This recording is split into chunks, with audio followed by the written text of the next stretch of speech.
Good afternoon, everyone, and happy Professional Engineers Day. I hope you are all participating on social media and sharing why you are a licensed engineer. The hashtag is Licensed PE Day. I hope you'll chime in on social media with us. Thanks for joining for this installment of the PENC webinar series. My name is Katie Cox. I'm the PENC Membership Director. I will be serving as moderator for today's presentation. If you have any technical difficulties, please use the chat box and I will try to assist. We will be taking questions throughout the presentation today. If you do have a question, you can go ahead and type it in the chat box and we will monitor it, and the speakers will answer it as time allows.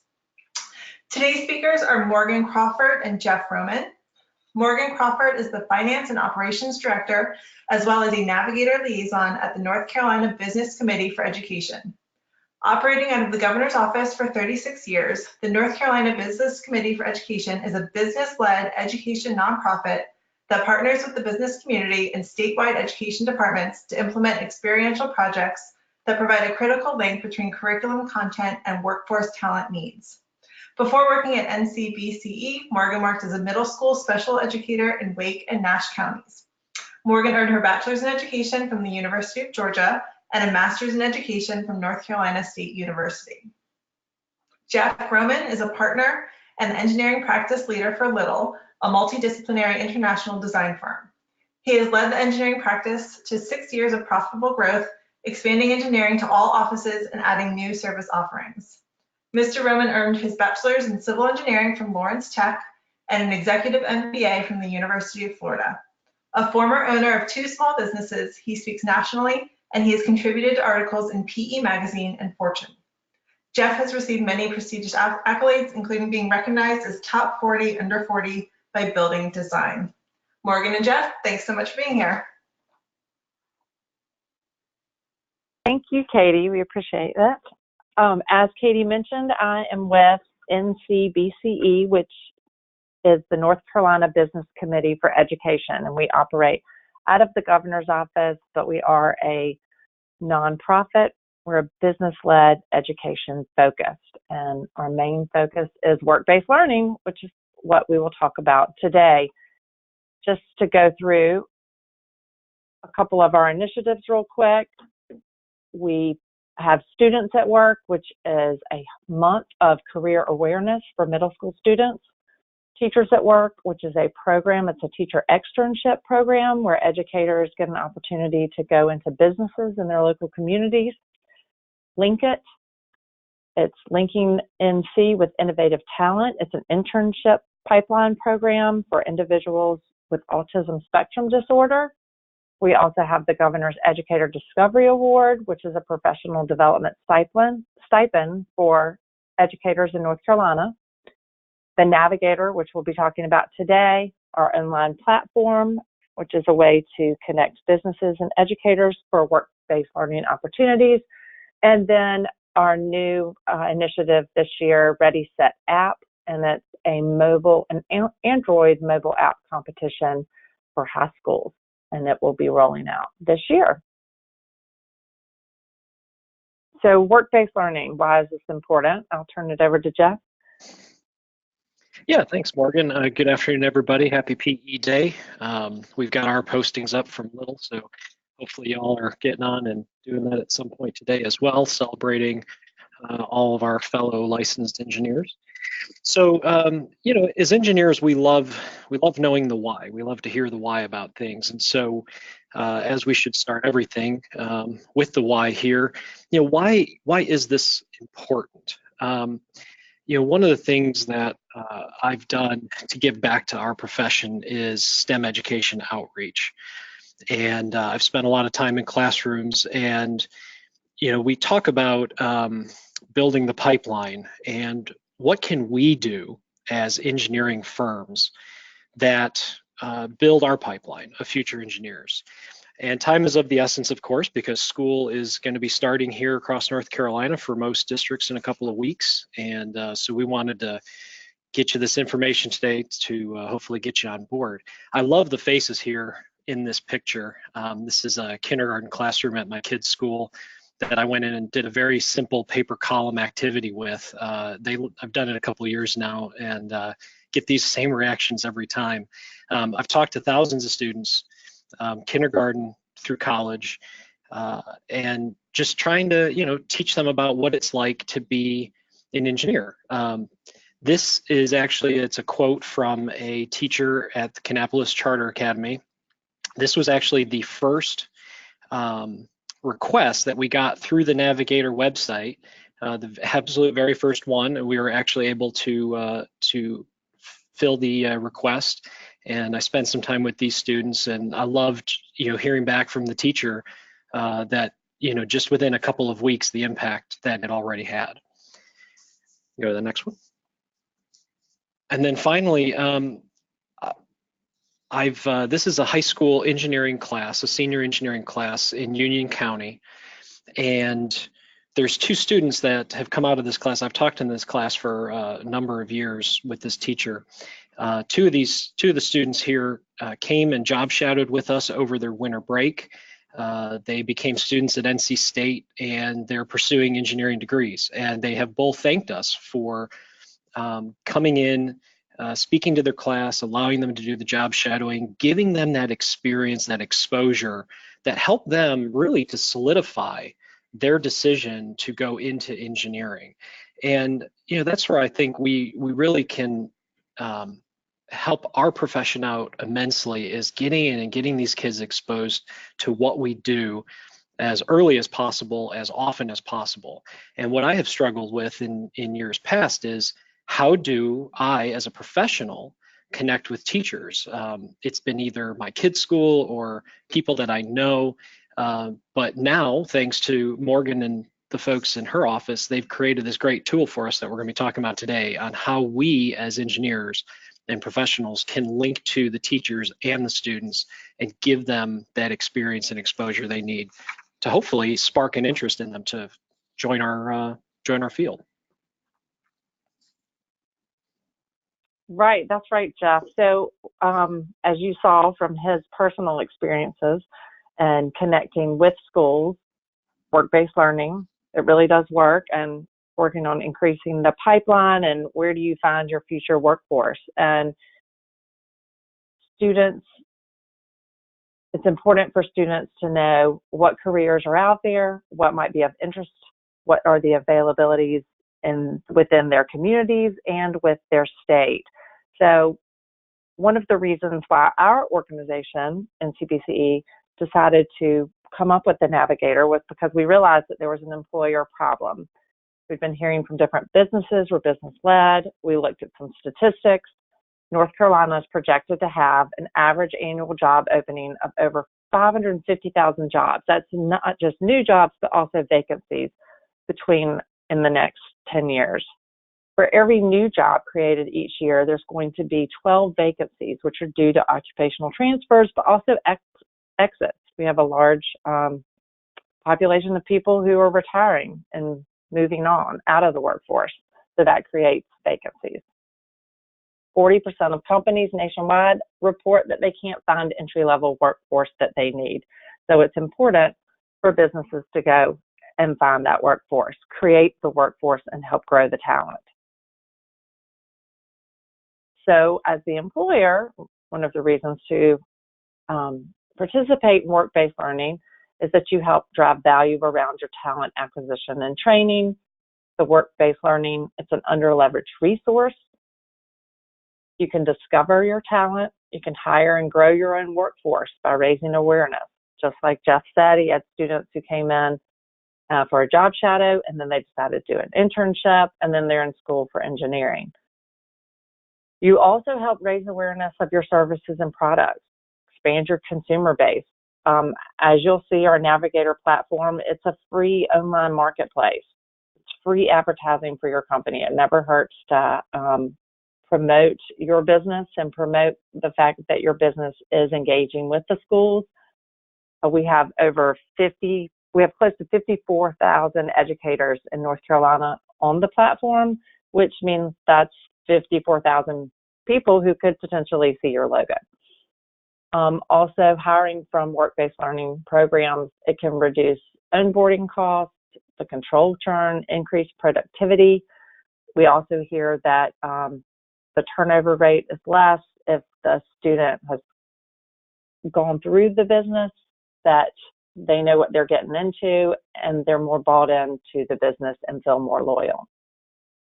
Students also have a problem. Education is expensive. Universities, well, this is what I have a son who's about to enter college. I would beg to differ that it's greater than $75,000 for a 4-year degree, but this is the average, plus community college is more economical. However, it still is a lot of money. The North Carolina public institutions, their 5-year graduation rate is 68.2%. So not everyone who starts in higher ed learning will finish, leave students in debt. They're also unprepared for work. A lot of individuals start, but they're not sure where to go on the career path. So they're not as focused and don't know what education path is best for them because they're unsure of careers, and work-based learning will help solve that problem. Also, less than half of the young adults earn a bachelor's degree, associate's degree, some type of industry recognized certificate. Not everyone needs to go to a 4-year or 2-year college. Some people need more skills-based training to focus on the career where they want. So the student why, we help drive value around those real-world experiences. It helps add relevance to the classroom learning. They can see why they're doing the math skills that they're doing. Students uncover what they like and, just as importantly, what they do not like. Families can make wiser investments with their educational dollars. Education is expensive, and it's important that the students and families don't end up in debt or a career path that is not going to lead them anywhere.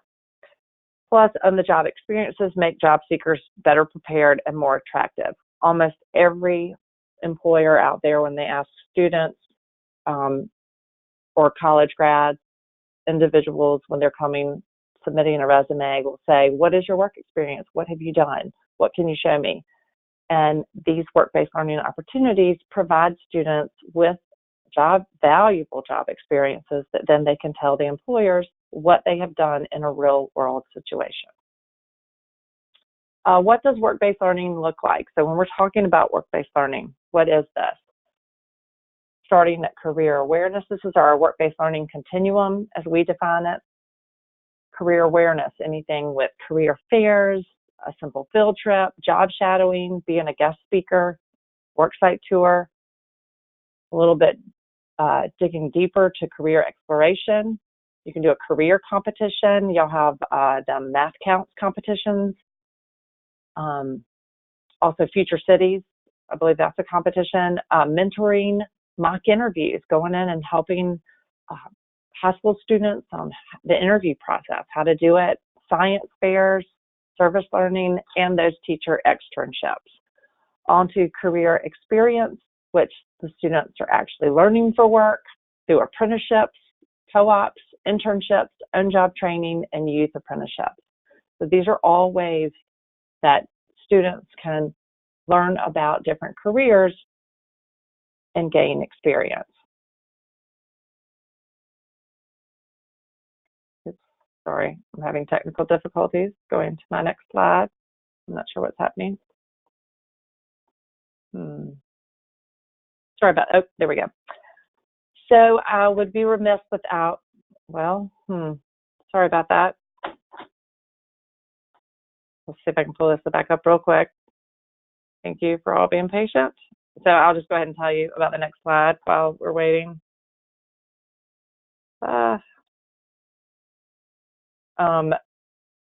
Fidelity investments. Can you jump in? Sorry about that. Yes, no, that's okay. As you're doing that, one thing I would like to bring up, one program that we learned about recently is that Durham School District, Durham Public Schools, recently stated new goals that they want every one of their high school students before they graduate to have, I want to say it's a couple of days worth of job shadowing or job experiences.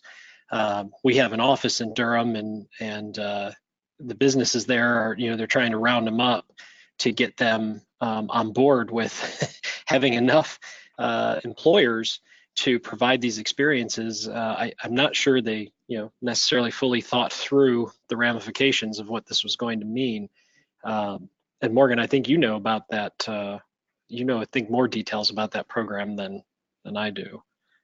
Right, the Durham 321 initiative, where they're going to want every high school student to have an internship before they graduate. So it's a lofty goal, and they're working hard. So it'll be grandfathered in. So it's starting with this current ninth grade class. So they want them all to have career awareness experiences, 3 of them, and then 2 career exploration, and then 1 internship before they graduate. So that's for the incoming ninth graders in Durham.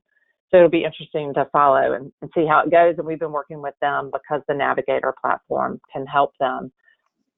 Fidelity Investments gave us development time and helped us develop the platform. And so that brings us to the Navigator. And what is the Navigator? So the Navigator, it's an online marketplace basically, but it's free. It's free for businesses. It's free for educators. And it's a tool where educators can go and they can shop, as you will, or search for a work-based learning opportunity. How do they find out about the work-based learning opportunities? Well, it's the businesses that will post them. So if you in your office are willing to be a guest speaker, then you can post yourself or your organization, your business, as a resource.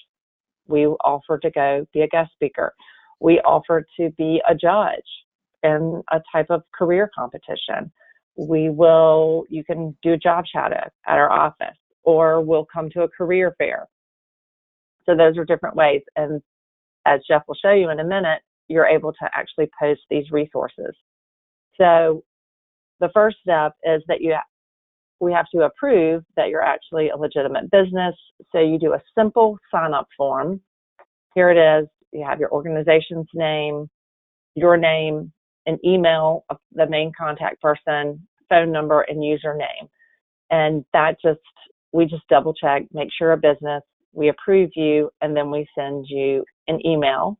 At that point, you'll create your username, or you already have your username. You'll put that in, create a password, and then you're good to go. And you will go to a dashboard that looks similar to Jeff's here. So then Jeff has this dashboard, and then he's able to send out invitations if you want to other people in your organization. And I believe, Jeff, you can speak in just a minute as to how you set up your organization. It's different for different businesses. It depends on your size. It depends on how many locations you have. But you can structure it with one primary administrator, multiple business users. Some people do it by their affinity group. Some people do it with a community outreach program that they may have within their office, maybe with HR. It really just depends on the structure of your business, and we're very flexible as to how you can do it. Whatever works for you is fine for us.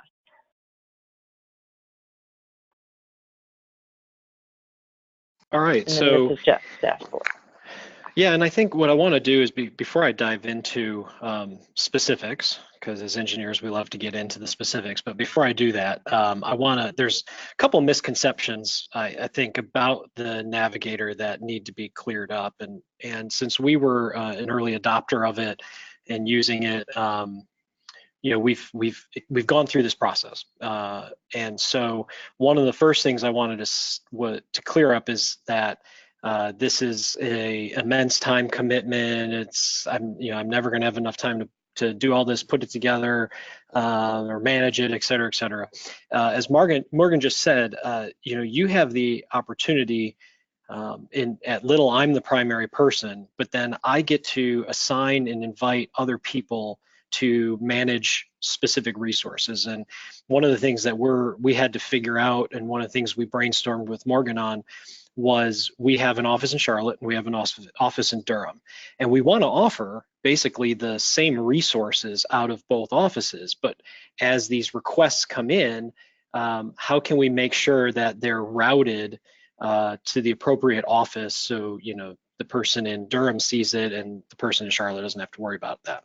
So you have the ability to set all that up as you're going through this process. And I watched, I think it was back in February, Morgan's office put on a webinar explaining how to, basically what we're doing today, kind of how to get it started. I was able to, in under 2 hours, I had set up our account, which we're going to go through these pages here in a second. I had added a dozen resources with descriptions, and you're going to see how you can narrow down areas of the state and all that other stuff. But basically what I would recommend is that when you go to do this, to sign up and create your resources, know in advance what information you need to collect and what you're going to offer, because that's really the hardest part. Knowing which of the resources you'd like to offer, where you would like to offer them, if you need to meet as a group of folks in your office or offices and kind of strategize about it, or make some decisions, do that ahead of time. But for me, it was very easy to sit down and I just kind of cleared an hour or two of my schedule and got this whole thing up and running and set up. It's pretty straightforward, and Morgan will talk later on about some functionality changes and some improvements that version 2.0 is going to have. But I just wanted to make sure that I don't want anybody to not do this because they're worried about the level of effort that goes into getting this all set up.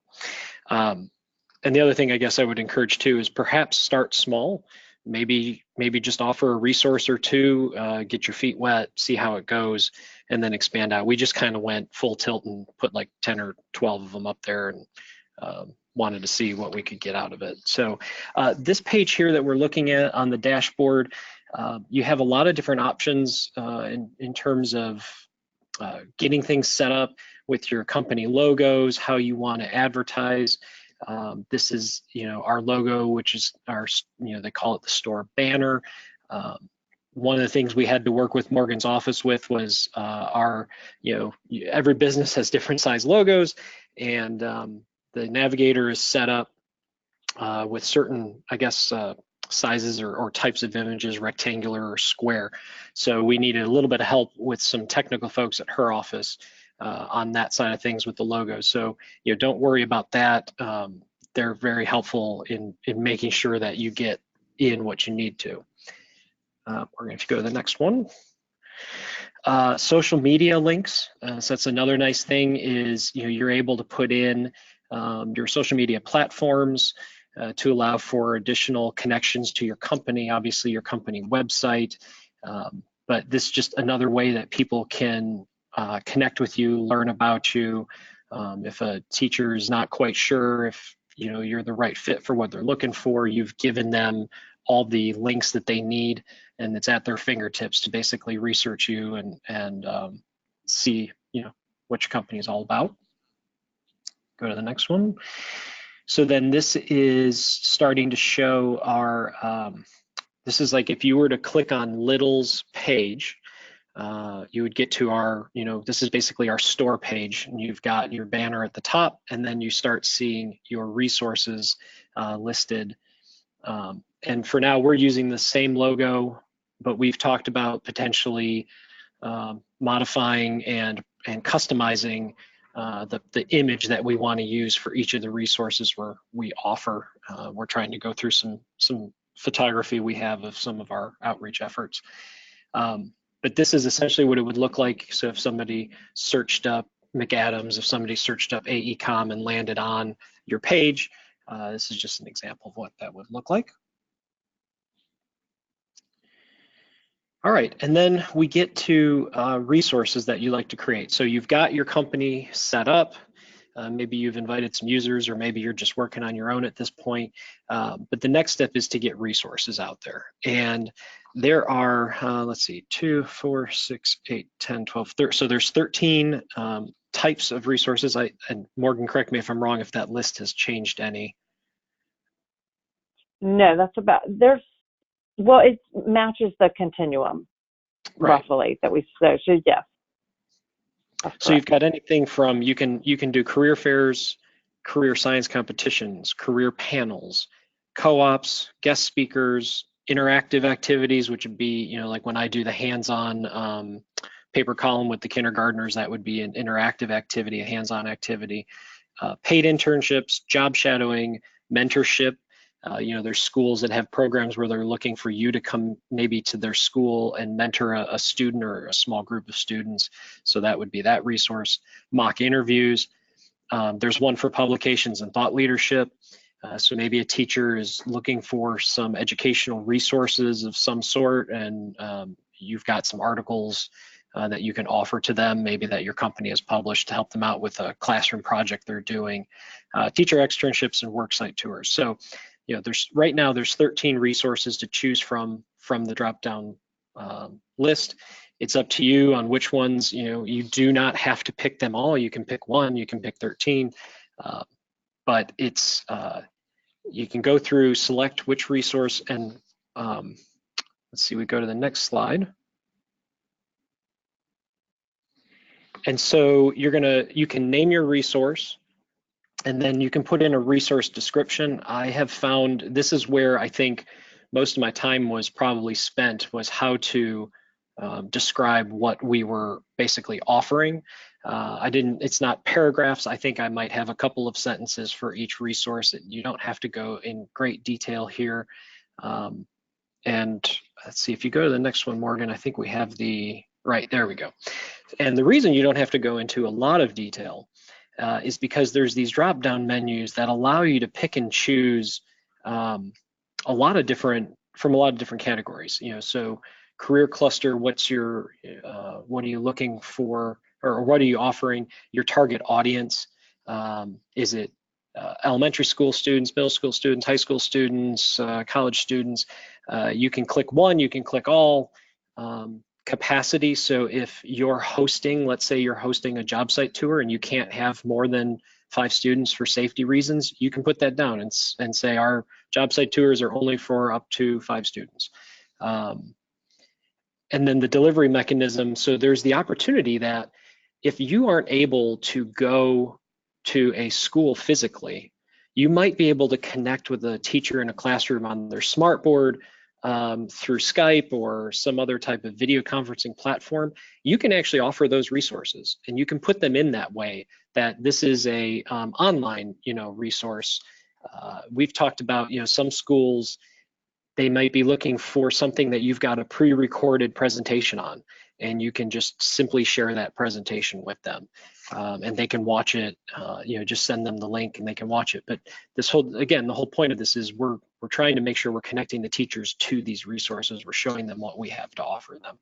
And then there's some other things you can display some files. So if you had some pictures, or this would be if you had a video, a link, or a OneDrive link or something to access your video or your presentation, your PowerPoint, you can upload all that here.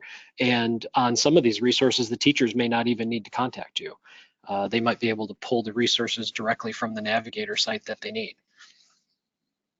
Let me jump in, Jeff, and just mention one thing too, or a couple of things. Going back to the delivery mechanism, so it's in a school or on the job site, or as you mentioned, the virtual resource. If you do choose that you're willing to go to a school, once you choose that, then it'll ask you what county. So let's say that you're in Pitt County and you're willing to do Pitt County and the surrounding counties. You can click those specific ones. Or as Jeff mentioned, they're in Durham County as well as Mecklenburg. So you can give specific county selections. Once you choose the county, then it does actually let you do specific schools if you want. If you already have a relationship with, or you want to start small, you can do that. If it's a really large county and you're only willing to travel a certain distance, then you can choose that as well. That's one of the things in our 2.0 version that we're hoping to be able to do a mile radius for those of you who maybe live closer to in one county, but you're kind of closer to one county than you are to the eastern edge of the county where you reside, or your business is located, to do like a delivery service it would be within a mile radius. So that capability will be there. The virtual resource, we have had some organizations that already have a day in the life videos, and they have uploaded those or put a link to it. So then the educator could have access to it.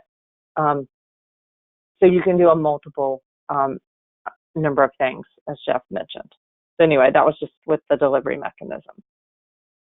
Yeah, and I think what I would add to that is, again, this is the probably the longest process that you're going to go through in setting up is just knowing what you want to do and where you want to offer it. So if you can have that information ready to go by the time you sit down to create these resources, most of your job is really done for you.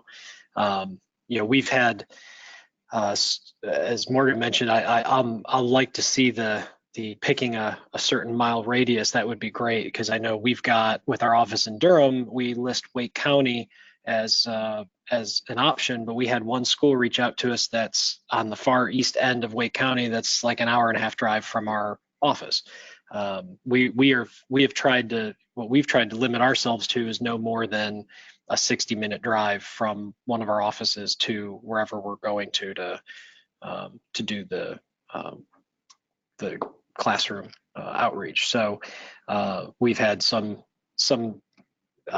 teachers from the East Coast of North Carolina reach out to us, and we've just politely declined and said that, sorry, that's just way outside of our radius of where we are willing to drive to, but maybe we can talk about some virtual options.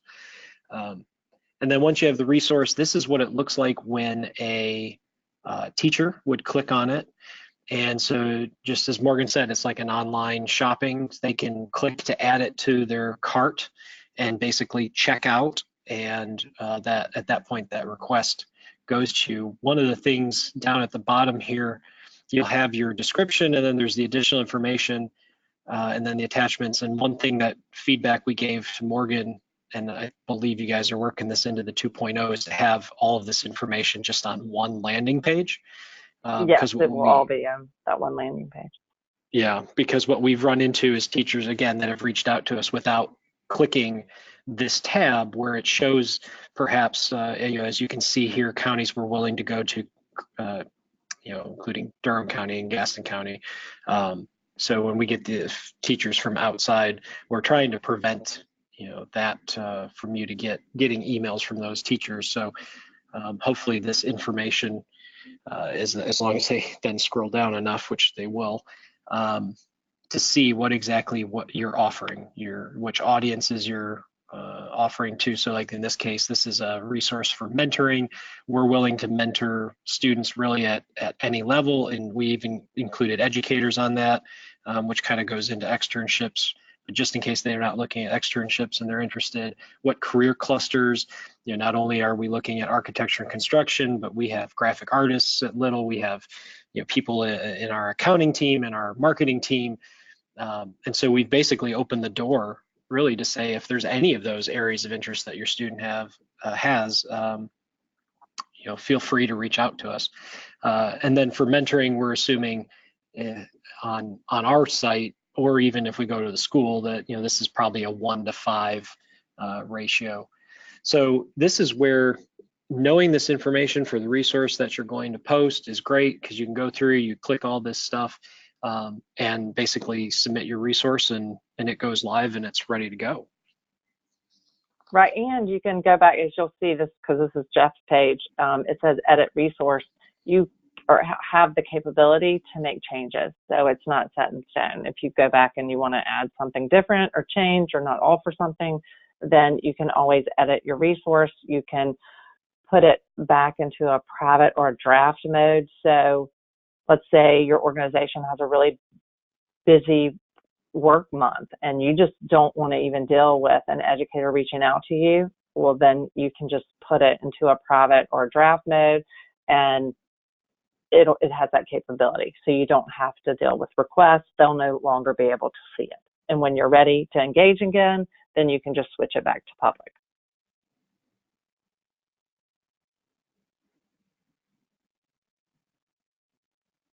And I think this one's just showing, so if there's resources that you have created personally, you can search just those.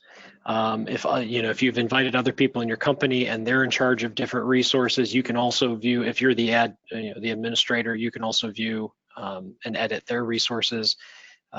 Morgan, can you, if you're not administrator, can you can view your other company resources. Can you also edit them, or are you not able to edit them? You are not able to edit someone else's resources. As like if you as the admin then had two business people that you invited, they couldn't necessarily change. As it stands now, they couldn't change. Your colleague couldn't necessarily change yours. I mean, they could go in as you, but if you were both administrators, then you could. So it just depends on how you set it up. But the nice thing is it allows you to it allows you to search and narrow down, if you have a lot of resources that you've posted, to find them easier for editing. Right.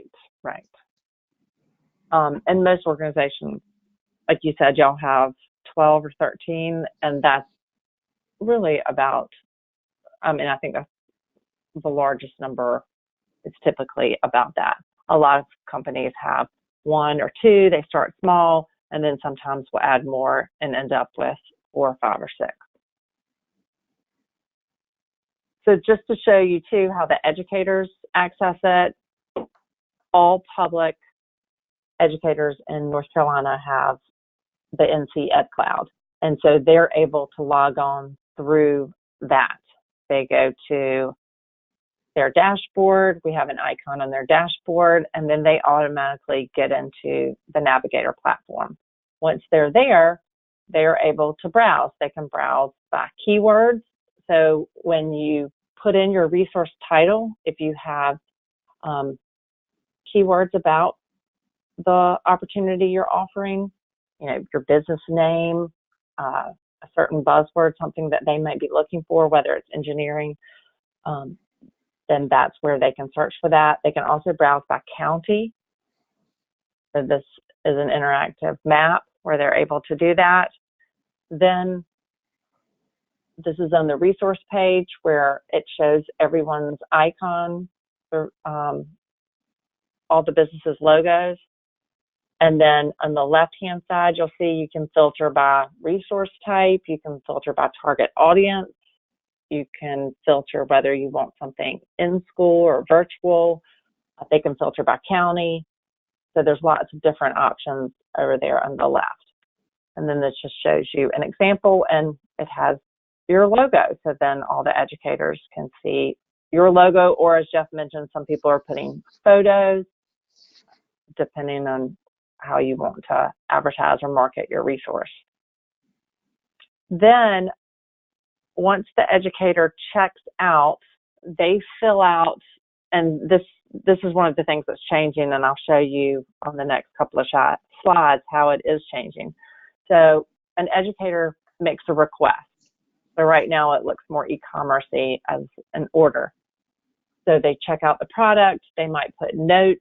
You would receive this and it would tell you the contact information of how to get in touch with them. And here's one that was for Jeff, and it was an individual looking for professionals in the engineering career cluster to visit the school and facilitate activities for 26th grade students. So she said they're learning about sustainability and environmentally friendly designs. Thank you in advance for your support, and gives the phone number, plus you have the email address there. So the educator also receives a copy of this to let them know, but we needed more information. So this is not what it's going to look like, but this is all the information that will be collected. So from now on, the educator will need to either put in a date of request, or if the date's to be set, that might be one, or for some of them, there's no date required. That could be, for example, they're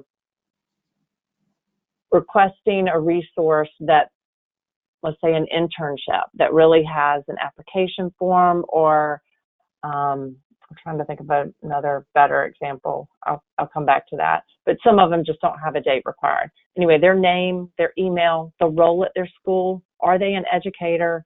Are they an educator but at a different level? Are they a career technical educator? Yeah, CTE coordinator. Yeah, CTE coordinator, CDC. There's just a lot of different roles there. County. Once they populate the county, then their full school name, the school ID, that's something for the school that they need, but it'll also populate the address, the grade. So if you're coming to a high school, are you talking to ninth graders or seniors? There's a big difference there. Sixth graders, eighth graders. Course code, that's something that'll help. That's also for the educators for their data collection. And then we have suggested course topics for the business to reinforce.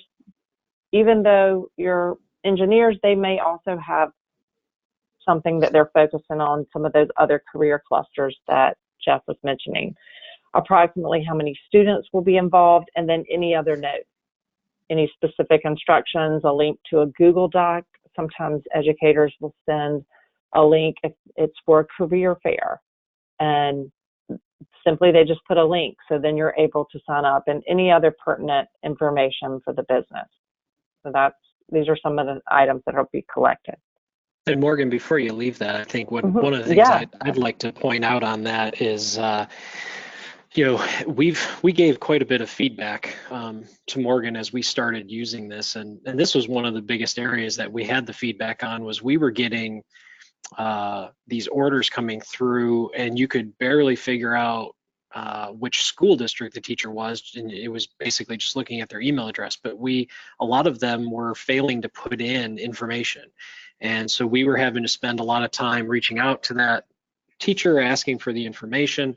And so one of the pieces of feedback we gave was, could you ask for a ton more information from the teachers so they can really narrow down what they're looking for, so when they make the request to us, we know exactly what we're being asked to do. And this amount of information is pretty much what we were looking for to start with from the teachers. And there were a few that came through and had a good amount of information, a specific date. One of them was just, hey, we're having a career fair, and if you could make it, here's the link to the Sign Up Genius. We'd love to have you. And certainly they can do that through this, but it would actually tell you, is the career fair, are we talking to upper elementary kids? Are we talking to middle school kids? Are we talking high school kids? As Morgan said, I mean, there's great differences between some of these grades and what you're going to be, who you're going to be talking to and what kind of experience you're going to be offering them. So what we have appreciated is that, and this continues, and I'm sure Morgan would support this, is as you use it and you have suggestions, their office is very open to hearing about them and researching them, brainstorming, and when things make sense, making changes. And so this 2.0 version that's going to be coming out is incorporating a lot of feedback that they've gotten from all the first users of the system. Right, and it's supposed to be ready when most of school starts at the end of August, so hopefully very soon. And here's your dashboard, Jeff. Yeah, so what I wanted to talk about here is, this is what I would call misconception number 2, which is that firms would be afraid to do this because they're going to just get absolutely inundated with requests and have to spend a lot of time. We put our resources out there in February. We had our first couple in February, we had a couple in March, we had a couple in April. Overall, we had received 10 through the spring semester. We haven't had anything come through over the summer. So I wanted to clear up that misconception that you're going to be inundated. We have not been inundated. We had 10 over a 3-month period. Of these 10, we only were able to do 4 of them. And for the rest of them, as I said earlier, some of them were just too far. Some of them we weren't available on the date that they needed. And on, I think, at least one of them, maybe 2 of them, we actually ran out of time in just working with the teacher to try and line something up before the school year ended. What I think we're going to find, what I think you'll find in having these resources up is, the teachers right now, I know my wife is getting her classroom ready. they're not looking for these opportunities right off the bat. It's probably going to be, they're going to get their classes set up, they're going to get into the year, they're going to realize that, hey, it'd be great for me to do something or have a guest speaker or whatever. I'm guessing you're going to see maybe some in September, and you probably see more in October, November. I tend to find that teachers like to fill time around Christmas. So just on folks that I know, those requests seem to come through on, I don't want to show another movie 2 days before Christmas. Can you come in and do, popsicle stick catapults or something? And then as the next semester starts up, again, I think we'll see things February, March into April. And really by the time you get to May, especially mid-May on, they're doing standardized testing. They don't want visitors in the school. And so I look at it as it's a couple months in the fall and a couple months in the spring where you're probably getting some orders, some requests coming through. Certainly there is no harm in telling a teacher no, because like I said, 60% of the time so far, we've not been able to meet what they've asked of us. So just to let you all know that that's been our experience so far. Right, and that's the feedback that we've received from multiple businesses, that it does tend to be cyclical, just like you mentioned, and educators have been extremely grateful. They're excited to have other people to reach out to instead of the parents of the students. While that's great, each year, I don't know how many people are parents on the phone, but you might receive that form and all the multitude of forms you receive at the beginning of the year, and somewhere in there it says, what is your occupation? Are you willing to come speak? And then the career person at the school has to weed through all of that and then reach out to the people. Or they have their 5 or 10 businesses that they deal with year in and year out, and they want to provide some variety. And, educators have said, gosh, I passed this building every day and had no idea what went on inside this building. I just knew the title on the outside, the name of the company, but didn't really know. And it's been so great to make that connection and find out what you were doing. And the kids are really excited because it makes the real world connection for them. And it also makes them realize what's going on in the classroom does have relevancy to what they will be doing later. Speaking of the educators, just to show you a breakdown, I mentioned that we have close to 54,000. So this is our Navigator teacher users by county. You can see, like, this is Wake County here. We have about 5,000 in Wake County. That is on Guilford County, the Greensboro area. Same thing, they have more than 3,000 on here. But then I wanted to see the percentages. So while 5,000 seems very impressive, when we broke it down to percentage of educators on, you can look here, and over here, Hyde County, just north of Carteret, over 70% of the educators who have access or who are teaching in Hyde County are on the Navigator. Wake, we have 38%. Mecklenburg, we actually only have 11% there. 53 though in Union. That number is increasing, but as you can see, we have educators all over the state. Ashe County, huge, Cherokee. So really the educators are very excited about it, and they would like to see participation from businesses all over the state of North Carolina. We also, one of the changes that will be made in this new version is that you'll be able to run as a business a report. So if your organization likes to encourage community involvement and then wants to report out the community involvement, you can go back and see how many engagements you did have, how many were fulfilled, completed. Then it'll do a breakdown. It'll show by county or area. It'll show target audience and resource. This is just a mock-up, and that is for us as a whole. But that is an offering that will be in the second phase of development. Also, just to show you, there's, as I mentioned, close to 54,000 educators. There's 953 to be exact. We have 533 resources and 299 businesses on. So that's a lot of educators for not as many resources, and the resources, as you could imagine, tend to be lumped in the more urban areas. So we do have the courts and bureau system, the speakers bureau system on the Navigator. So right now it's very judge heavy because all of the speakers bureau is willing to go and be a guest speaker. So you will see a lot of that if you go look through the site.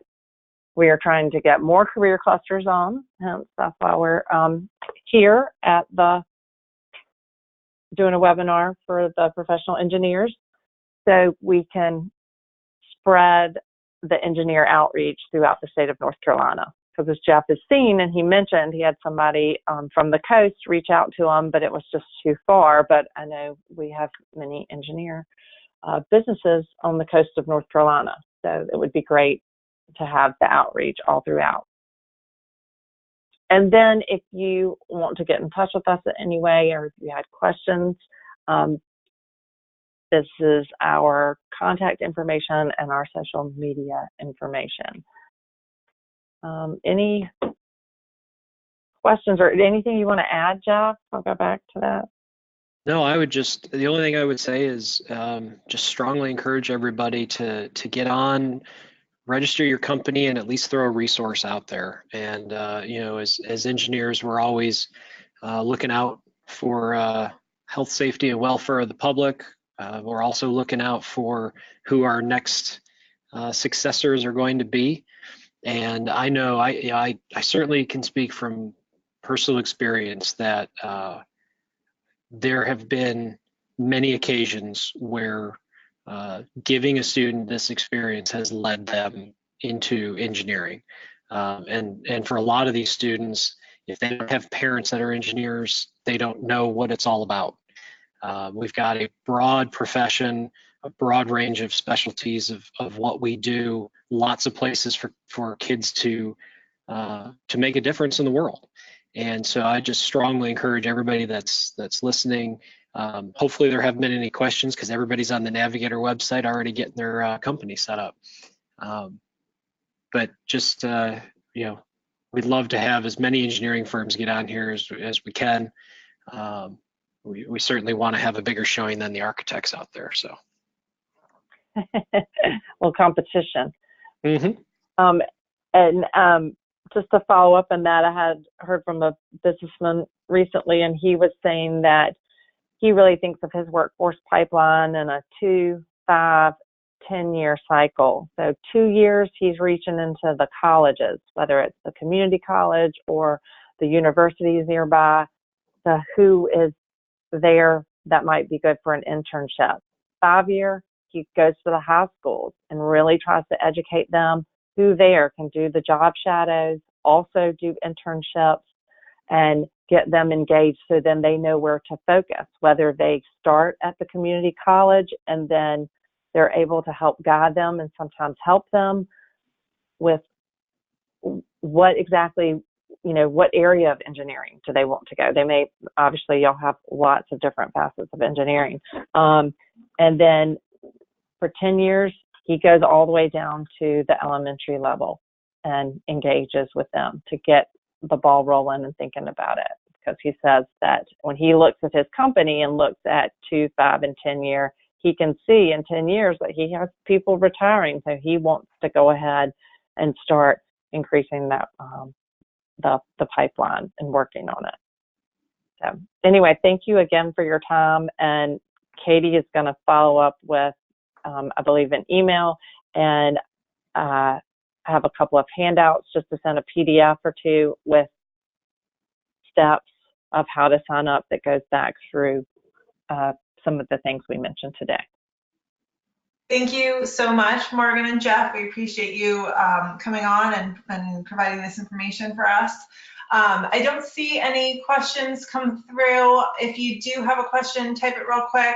You can always email a question if one comes up afterwards. You can email it to me and I'll get it to Morgan. Your PDH and NCBEL survey will be emailed out this afternoon. I will include the information from Morgan, the PDF. And again, if you have additional questions, please feel free to respond to that email, and I will pass that along. Thank you all so much for attending, and we will see you for the next webinar, which will be in October. Have a great day.